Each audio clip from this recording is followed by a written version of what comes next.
à comprendre, c'est que tu prends un pays X, tu mets une population Y massivement, avec une culture différente. Par exemple, on va prendre un pays africain, tu mets en Afrique des millions de Chinois qui arrivent, ben ça va créer des tensions en fait. Ce qu'on appelle racisme en réalité, c'est simplement un réflexe de survie d'une population qui a pas envie que son pays se transforme trop vite, trop brutalement. Sa culture, sa langue, son histoire, il y a des choses à respecter quand tu viens dans un pays. Il y a un truc aussi que la gauche a du mal à comprendre. C'est l'histoire du village planétaire et de l'idée de dire on est tous des citoyens du monde. Mais il n'y a rien de plus faux que ça. Et tout le démontre. Tu peux pas t'installer dans le jardin d'un Chinois en disant ici maintenant, je suis chez moi. Non, t'es pas chez toi. T'es chez un Chinois qui cultive cette terre depuis des millénaires et qui lui se sent chez lui. Et ce sentiment-là, c'est un sentiment naturel, intrinsèque à l'homme.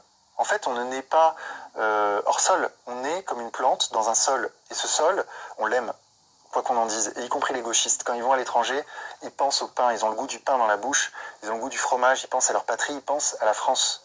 On l'a tous vécu ça, quand tu vas à l'étranger, tu fais quoi? Tu recherches un peu les gens qui te ressemblent, et c'est naturel. Moi, le communautarisme, en fait, ne me dérange pas en soi, philosophiquement. J'ai interviewé Kémy Séba là-dessus, et j'aime beaucoup Kémy Séba, mais je pense qu'il a raison profondément. Le communautarisme en soi n'est pas un problème, c'est une question de nombre, l'immigration. La question, c'est est-ce qu'on est des êtres hors sol qui pouvons nous installer partout où on veut à ce moment-là? Tu justifies la colonisation. À ce moment-là, quel est le problème que des millions de Français aillent en Algérie et disent bon bah ici on est chez nous finalement? Non, moi je comprends le FLN, je comprends les Algériens qui se sont soulevés contre ça, qui ont lutté contre la colonisation. Et ben, de la même façon, je comprends les Français qui critiquent l'immigration, même peut-être de façon virulente. Et c'est pour ça qu'on dit que je suis d'extrême droite, c'est que je les écoute et je les comprends. Et je peux même partager leur point de vue sur l'immigration, bien qu'étant issu de l'immigration moi-même. Et même ma mère, qui est colombienne, le dit.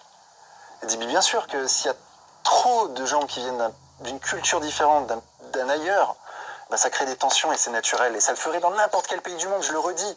Vous prenez un pays en Asie, vous mettez des gens qui viennent d'Amérique du Sud, vous en mettez 10 millions et vous regardez le résultat. Ben, le résultat, ce sera ce que les gauchistes appellent le racisme, en fait, qui seront des tensions communautaires, raciales, naturelles, instinctives à l'homme. Alors bien sûr, on peut dire oui, mais alors à ce moment-là, il faut changer l'homme. Il faut créer un homme nouveau, un homme qui n'est pas raciste, un homme qui supporte ça, le fait d'accueillir chez soi des millions de gens. Bah ouais, mais ok, moi je veux bien, hein, mais je l'ai pas vu cet homme-là encore. La réalité donne tort aux gauchistes. Ce sera ma conclusion.